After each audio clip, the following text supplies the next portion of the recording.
You've been blaming the wrong thing for every workout you ever quit. Not your willpower, not some missing discipline gene, an old survival instinct meeting a world it was never built for. Look at what your own body proves.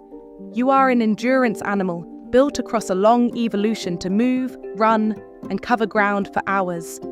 Then the modern world quietly deleted the reason to. The car, the desk, food at the door. So the ancient part of you that conserves energy, the thrift that kept your ancestors alive, now runs all day. That pull toward the couch is not a flaw. It is good instinct, stranded in the wrong century. Change the question you ask every morning. Don't ask, do I feel like exercising? Ask, what kind of movement does my body need today? Then move before you negotiate. Shoes on, out the door. Check your feelings later. Start smaller than your ego wants. 1 10-minute walk. Not a workout, but the first act of a person who moves. The walk is evidence. Every time you do it, you prove to yourself that you're a person who moves. That's what lasts because it changes who you believe you are. Today, ask what your body needs, move before you think, and take 1 10-minute walk. You were built to move. You've just been keeping it parked. The couch was never proof you couldn't. It was an old instinct meeting a new world, and you just beat it in 10 minutes. Discipline is the worst tool you could pick for building a movement habit. And leaning it on, it is exactly why you keep failing. Think about the fight you're asking willpower to win. On one side is a burst of resolve that fades by evening. On the other is an ancient instinct urging you to conserve energy. Your willpower has to win that argument every day. The instinct only has to win once. Over time, it usually does. That isn't weakness, that's math. The people who move for life didn't win a discipline lottery. They built a life where moving is the easy option.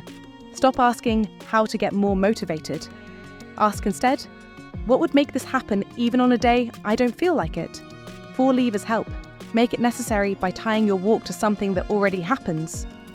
Make it social by walking with someone who's expecting you. Make it fun by saving your favourite podcast for walks. Make it easy by keeping your shoes by the door and choosing your route once. Picture someone with a desk job who always quit before. They schedule a walk after lunch because lunch already happens. They invite a co-worker, keep shoes under the desk and follow the same loop each day. Now the walk happens almost on its own. Trying harder is the trap. Beating yourself up is worse. Shame doesn't get people moving. It turns the couch into a hiding place. Fix the design, not your character. You also need less than you think. A modest daily walk you actually keep beats an ambitious plan you abandon. Install one arrangement today. Pick a daily event and decide, after this I walk for 10 minutes. Put your shoes by the door tonight and invite someone if you can. Every walk that happens without a fight is another vote for the person you're becoming. Design beats discipline, and design, not willpower, is what carries you. What if the single most important thing you could do for your body is the one you keep dismissing as barely exercise? Walking. Most people rank it last, as something you do when you skip the real workout. They have it backwards.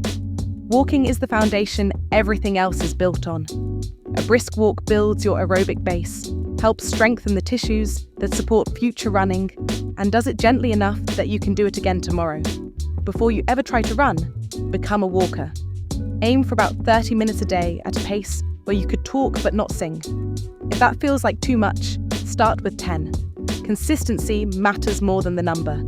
Walking also helps your mind. When you're stuck in the same anxious thought, a walk can loosen that mental loop and help your thinking become more open and flexible. Take some walks with nothing in your ears, no podcast, no calls, no scrolling. That quiet is doing real work. Don't leave walking to chance. Attach it to something that already happens every day, like after a meal. Picture someone with a desk job starting with 10 easy minutes after lunch. By week 2, it's 20. By week 3, it's 30.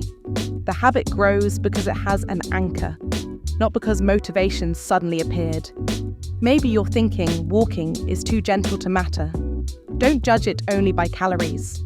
Its value is the foundation it builds, the steadier mind it supports, and the habit it helps create. Start today. Walk about 30 minutes most days at a conversational pace. Keep part of it phone-free and anchor it to an existing routine. Walking isn't a beginner step you leave behind. It stays the foundation for life. Before you're a runner, be a walker. You're not getting fitter there during your workouts. Strange, but true. The walk or run does not make you stronger. It creates a signal. The rebuilding happens afterward while you rest, sleep, and recover. Stress plus recovery equals adaptation. Recovery is not the absence of training, it is where the results are made. Protect one genuine rest day this week and stop calling it lazy. Think of what you are building as your engine. Your heart pumps more with each beat and new blood vessels support your muscles. Tiny power plants called mitochondria increase so you can produce energy longer. The surprise is that this engine is built mostly through easy effort and not by pushing yourself to exhaustion. Keep most of your movement at a pace where you could comfortably hold a conversation. Picture someone who starts taking easy daily walks. A few weeks later, the stairs no longer leave them out of breath. Their resting heart rate has dropped a few beats. Their heart is stronger. Their muscles have adapted. And those changes happened between the walks while they recovered. The loudest message in fitness says harder is always better, and that is the trap. Train hard every day, and you rob yourself of the recovery that creates progress. Recoverable is better than relentless. Tomorrow morning, before getting out of bed, count your pulse for 1 minute and write it down. That is your resting heart rate. Check it again in a few weeks and watch your engine quietly improve. Keep your movement easy, protect a real recovery day, and track your resting pulse. No single workout changes everything. Consistency does. You build fitness by moving gently and often, then giving your body time to rebuild. You're 3 minutes into your first run, lungs burning, convinced you're not a runner. You're wrong. The problem isn't your fitness, it's your pace. Most beginners run at the speed their ego chooses instead of the speed their body can sustain. The fast start feels easy for a minute, then everything falls apart. Slow down enough, and almost anyone can run farther and more comfortably than they expect. Use the talk test. You should be able to say a full sentence while you run. If you can't, slow down until you can. For many beginners, that pace is only a little faster than a brisk walk, and it may feel too slow, but that's exactly what builds your endurance. You don't have to run the whole time. Start with run walk. Walk briskly for 5 minutes, jog easily for 1 minute, then walk for 2, repeat about 8 times and finish with another easy walk. Do this 3 times a week on non-consecutive days. The walk breaks aren't failure. They're part of the plan. 2 urges will show up. The urge to speed up because this feels too easy, and the urge to quit when it gets uncomfortable. Respond to both the same way. Relax instead of reacting. Stay with your easy pace, or take the planned walk break, and let your breathing settle before continuing. Imagine someone whose breathing starts to spike. They try the talk test, can't finish a sentence, slow down, and suddenly, the run becomes manageable. They finish with energy left instead of feeling defeated.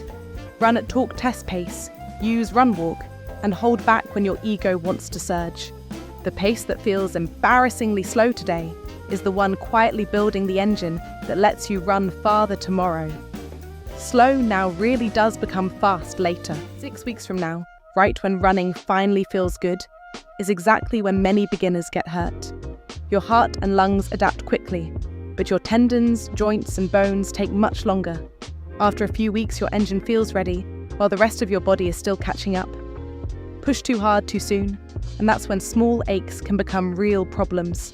The skill is holding yourself back to the pace of your slowest adapting tissues. Add only a little each week. A common guideline is no more than about 10% more running than the week before, and less is perfectly fine. Keep a few simple rules. Change only one thing at a time. Increase distance or frequency, not both together. Take an easier week every 3rd or 4th week so your body can catch up. General muscle soreness is normal, but sharp pain, joint pain, or pain that changes how you move is a signal to stop and recover. Picture someone who feels ready to leap ahead after a few good weeks. Instead, they add just one small step. A mild shin ache appears, so they switch to a few easy walking days until it settles. They back off every 4th week and gradually turn run-walk sessions into an easy, continuous 25-minute run. The biggest trap is feeling great. Your lungs may be ready long before your tendons are. Feeling ready and being ready are different things. Build toward an easy, continuous 20 to 30-minute run by making small, patient changes. Add a little, only when the current level already feels comfortable. Slow really is fast. The runner who builds patiently is still running years later, while the one who rushes often ends up injured. Consistency beats heroics every time. She did everything right and still ended up hurt. She built her base, ran easy, progressed patiently, and took her recovery days. Yet her knee still began to ache. The problem wasn't her running. It was what running couldn't do. Running builds a great aerobic engine, but it doesn't fully strengthen the muscles that stabilize every stride. When those muscles stay weak, the force from thousands of foot strikes is absorbed by your joints instead. You can't run your way to durability. Running is one repetitive movement. To keep running for years, you need separate strength work. 2 sessions a week on non-running days are enough. You don't need a gym to begin. Bodyweight squats strengthen your legs and hips. Lunges or step-ups train one leg at a time. Glute bridges wake up important hip muscles. Calf raises strengthen the lower leg. Single leg balance improves stability. Planks help keep your posture strong late in a run. Move with control, focus on good form, and stop if you develop joint pain. Imagine adding just 2 short strength sessions each week. Within a few weeks, your stride feels steadier, your hips feel stronger, and those small aches begin to fade because your body is finally supporting every step. Some people worry strength training will make them bulky or slow. For beginners, most early gains come from your nervous system learning to use the muscle you already have. You become stronger without needing to become bigger. Train twice each week, keep the movements controlled, and build strength patiently. The benefits reach far beyond running. As we age, we naturally lose muscle, and that loss contributes to frailty and loss of independence. The strength you build today helps protect the life you want decades from now. The harder you train, the less fit you might be getting. It sounds backwards, but it's a common trap. At first, everything feels great. You add another run, skip a rest day, and keep pushing. Then things change. Easy runs feel hard, your legs stay heavy, your sleep slips, your mood drops. Even though you're training more, you're getting slower. The reason is simple. Workouts create the stress. Recovery is where your body rebuilds. If you never recover, you never fully adapt.